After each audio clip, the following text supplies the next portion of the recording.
You know, even as little as 20 years ago, the biggest problem a Christian had in defending the truth of God's Word was defending against direct attacks.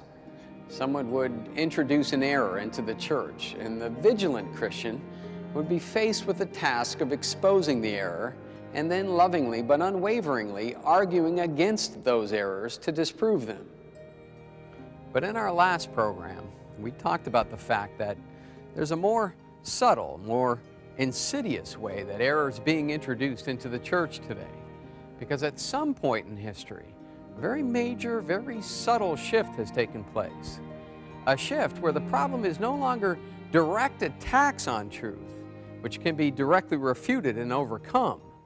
The problem today facing the church is that a new truth has been introduced.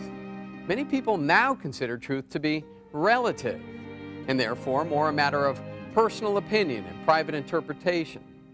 So people who attack the truth of the Bible today have changed their approach from, I don't believe the facts of the Bible are true, to, well, if that's what you like, well, then that's good for you. So now when errors are exposed, the difference is no longer black and white. It's all become a matter of personal opinion. What's right for you isn't necessarily right for me. So, according to this new philosophy, it's right for two people to have differing truths, as if truth can be both yes and no at the same time. As Josh McDowell once put it, truth used to be the #1 virtue, but today, tolerance has become the #1 most respected virtue. Only this new brand of tolerance is no longer defined as a mutual respect for each other's opinions. This new tolerance has become the virtue of not believing in anything. in other words, it's considered wrong today to have a firm conviction about anything. It's even considered intolerant to tell untruthful people that they're wrong. It's no longer a high and noble virtue to take a stand for truth on moral issues outside the church, and amazingly, it isn't even considered virtuous today to take a firm stand on doctrinal issues inside the church. That, we're being told today, is unloving and intolerant. And it's increasingly even seen by Christians as a virtue to be someone that is willing to compromise on doctrines that are something less than the truth in order to achieve so-called unity. Well, that kind of unity is really nothing more than a group of people who are all willing to ignore the fact that they're not unified with other Christians at all. But Charles Spurgeon, one of my favorite old-time preachers, ripped the curtain out from in front of that kind of hypocrisy in a sermon that he entitled "The Form of Sound Words," when he wrote, "What a mighty number of spiritual weathercocks we have in this world now. We have men who in the morning hear a Calvinistic preacher and say, 'Oh, it is delightful,' and in the evening they hear an Arminian and they say, 'Oh, it is just as good.' And no doubt they are both true, though one contradicts the other. The glorious love of the present day is such that it believes lies to be as good as truth, and lies and truth have met together and kissed each other. And he that telleth truth is called a bigot, and truth has ceased to be honorable in the world. Ah, beloved, we know better than to profess such unlimited but false charity." Charles Spurgeon. He certainly had a way with words, didn't he? And that attitude of double-mindedness that he described in his sermon all the way back in the 1800s has made such serious inroads into the church in the past couple of hundred years that many Christians today actually think that it's normal and even noble to make truth a matter of personal opinion. In fact, what you're about to read are actual quotes taken from the statement of faiths of large, highly respected evangelical churches.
And the infection of that kind of thinking in the church is growing worse and worse.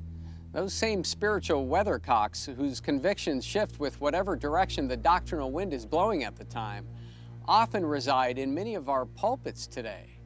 So their lack of commitment to truth as pastors and preachers is setting a new low in terms of standards for the people in their congregations, because they are blatantly and directly teaching that doctrine does not matter, or that, as Spurgeon put it, truth and error can somehow kiss one another. It seems to be the rule today rather than the exception that it's okay to believe both what is right and what is wrong. Well, Spurgeon went on to spell out exactly why such thinking is both immoral and utter foolishness. In the first place, every deviation from truth is a sin. It is not simply a sin for me to do a wrong act, but it is a sin for me to believe a wrong doctrine. Lately, our ministers have absolved us all from obeying God in our judgments. They have told us point blank, many of them in their drawing rooms and some of them in the pulpit, that we shall never be asked in the day of judgment what we believe. We have been told that for our actions we shall be responsible, but for our faith we shall be irresponsible, or something very much like it. They have told us plainly that the God who made us, although he has authority over our hands, our feet, our eyes, and our lips, hath but little authority over our judgments.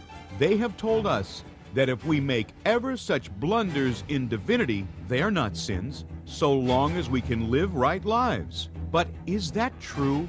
No. The whole man is bound to serve God, and if God gives me a judgment, I am bound to employ that judgment in his service. And if that judgment receive an untruth, it has received stolen goods. And I have sinned as much as if I put forth my hand to take my neighbor's goods. There may be degrees in the sin.